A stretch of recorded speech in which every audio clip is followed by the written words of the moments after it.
misalkan emang terus digigil orang, cara penanganan awalnya seperti apa? Ini adalah ininya dari pundak belakang.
Nah teman-teman, kita lagi sama anak-anak di perkampungan. Jadi biasanya kalau misalnya aktivitas anak-anak gak sekolah, karena ini udah kelas arwinya. Oh, kelas berapa ya? Opat. Kelas opat ya? 5. Iya. Kelas Itu SMP. oh SMP ya? 2. Dan terus arwi sekolah nak? Kelas Mana sini kali apa penang dong? Oh, Yair dapat lauk non yang ngarana bogo. Bogo. Ayo belut. Bogo teh cana. Lauk cananya. Sok di, ya kan sok di, ya langsung digoreng apa kumaha? Anjir mantap. Sok ningali orang itu di dia. Orang. Di mana? Di belah itu ayo tuh di pundas belah itu. Saya Wah, belah itu mah kan? kayak kurangnya orang aralit sih ada blok eta. Oh, lain dina cai urangnya. Kita tuh yuk, emang ngerek neangan orang ke belah itu. Milu mah. Oh, sieun.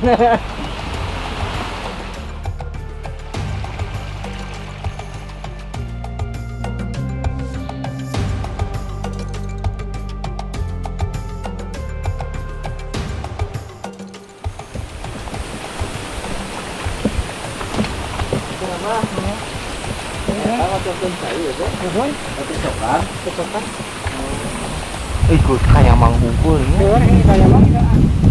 Berarti itu tajan dibersihan ya. Mang apa?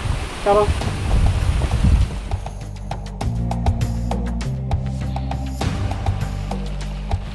oh, lihat teman-teman.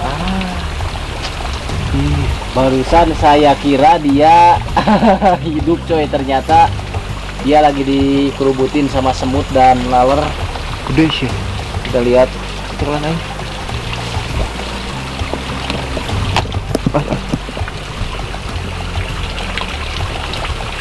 Anjir gede coy.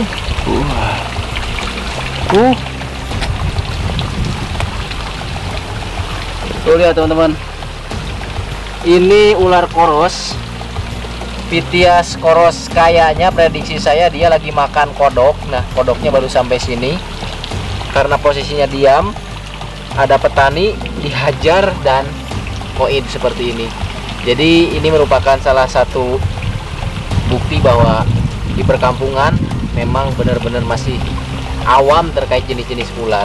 Karena mindsetnya itu kalau di perkampungan, khususnya di kampung saya, semua ular itu berbisa. Bahkan ular koros seperti ini pun dianggap sebagai ular yang berbahaya.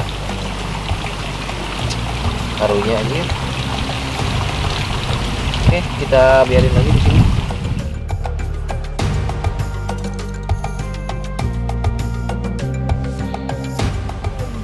Dapat lihat. Wow. Lihat teman-teman. Kita menemukan hewan pertama. Lihat, wow, seperti biasa dia langsung mengeluarkan pertahanan bau teman-teman. Ular kisi atau ular lareangon. Keren banget, lihat. Dia sadar kamera sepertinya.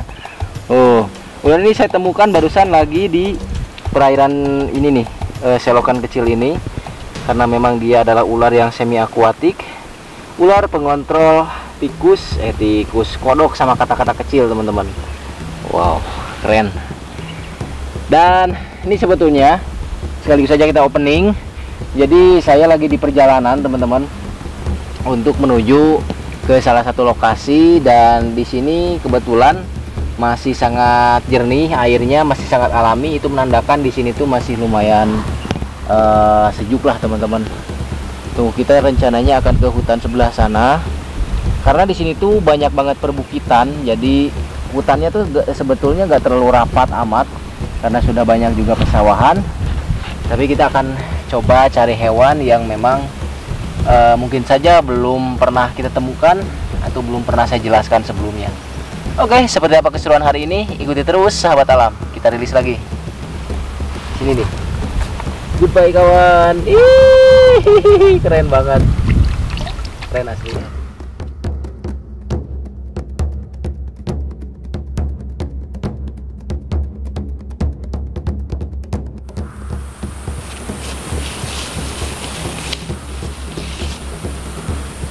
Lihat, udah capek-capek jauh-jauh naik perbukitan teman-teman, kita gak menemukan hewan yang lain.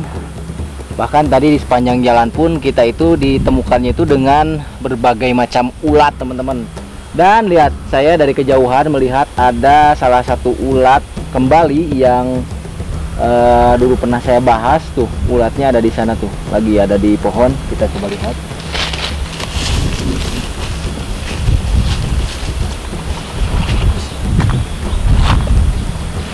Oh bener coy, ini pohon eta tiali.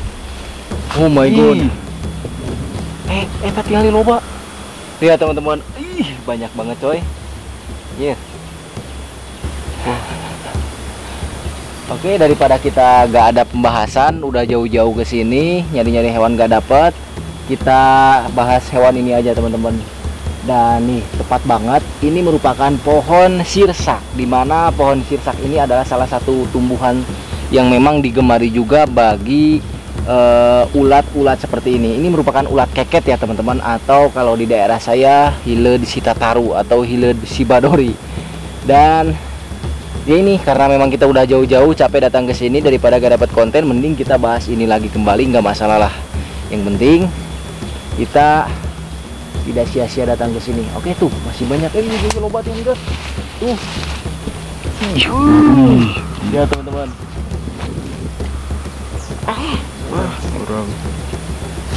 Tuh lihat dia makan daun-daun sirsaknya tuh. Lihat. Nih bekas makanannya. Dan dia bener-bener lihat. Oke, kita kumpulin dulu tuh. Ya banyak. Tuh.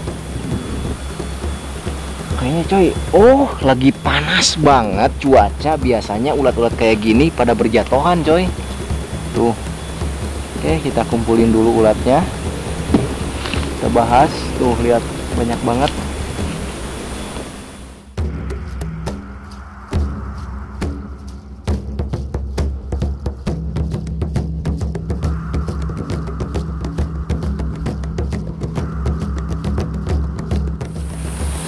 Nah teman-teman, ini adalah ulat keket yang sudah saya kumpulkan dari pohon sirsak yang tadi. Ternyata saya baru melihat secara langsung ulat ini berada di pohon sirsak. Dan ternyata bukan hanya di kebun teh saja atau di pohon-pohon teh saja yang dapat kita temukan. Ternyata ulat ini juga sebetulnya merupakan hama bagi pohon-pohon sirsak teman-teman.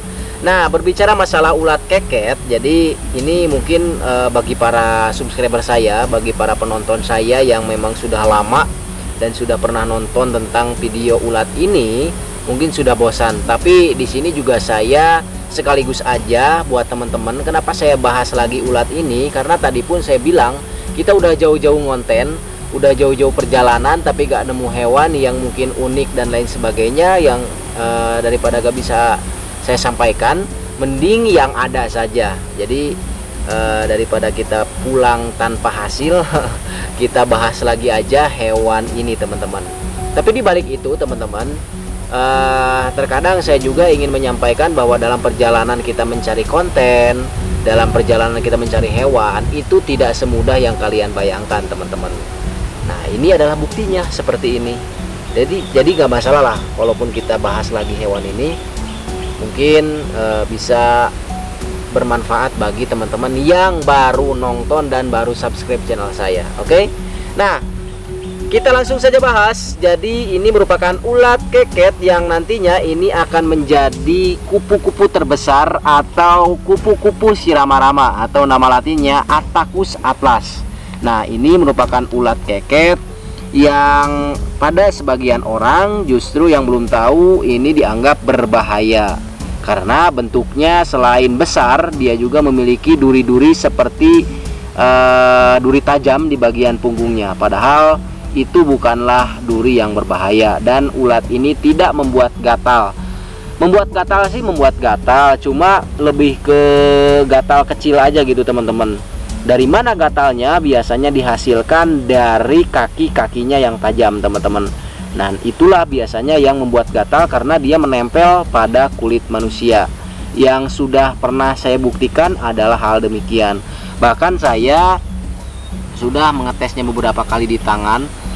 Jadi itu tidak masalah, teman-teman. Nanti saya akan coba salah satu ulat ini nempel di muka.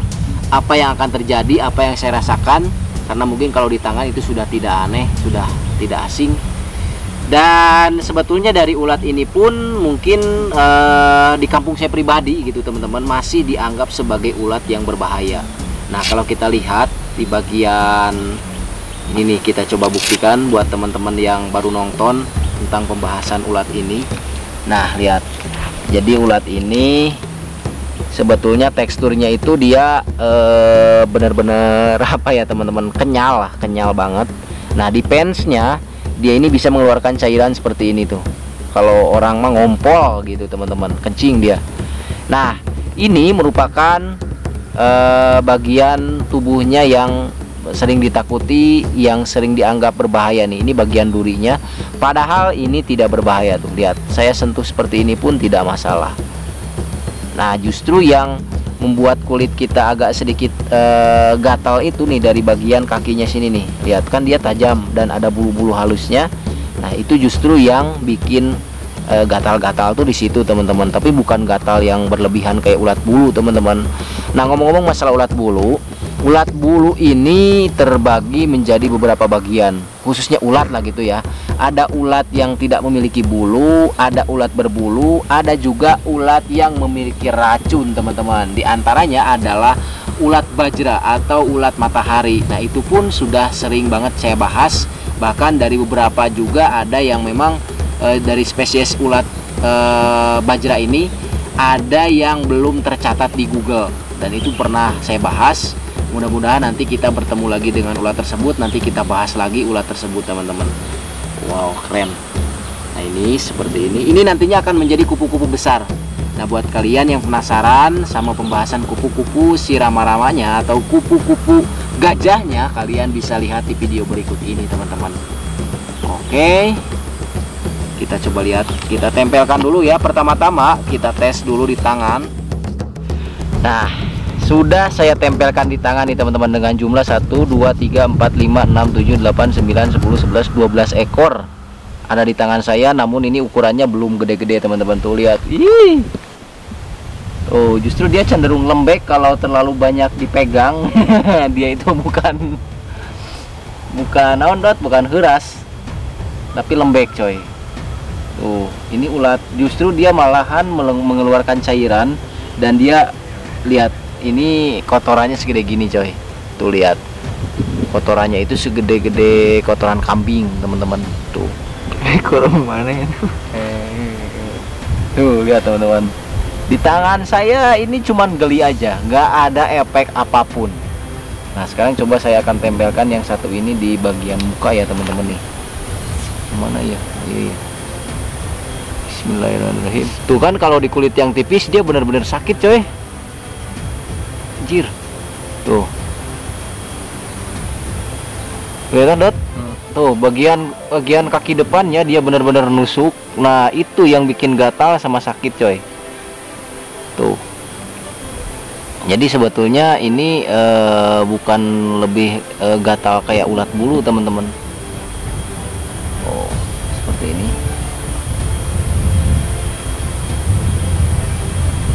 Oke, cukup. Tuh. Tuh lihat. Jadi bagian ini nih yang nempel tuh. Bagian kaki yang 6 pasang ini nih. Nah, jadi seperti inilah reaksi daripada ulat keket atau ulat shibadori atau ulat besar yang memang bagi sebagian orang ditakuti. Bahkan terkadang ulat ini tuh suka disalahgunakan coy, bagi beberapa orang yang pembahasannya itu tidak pernah membuktikan secara langsung. Kadang katanya memang ulat ini tuh benar-benar mengerikan buat efeknya, padahal itu hoax teman-teman. Nah, mungkin itu saja yang ingin saya sampaikan buat konten hari ini, sekaligus memperlihatkan bahwa kita bikin konten itu seperti ini. Apapun yang kita temukan, kalau udah jauh-jauh gak dapat konten, gak dapat hewan, yang ada aja kita bahas. Oke? Jangan lupa di like dan di subscribe channel Sahabat Alam. Nantikan video kami selanjutnya.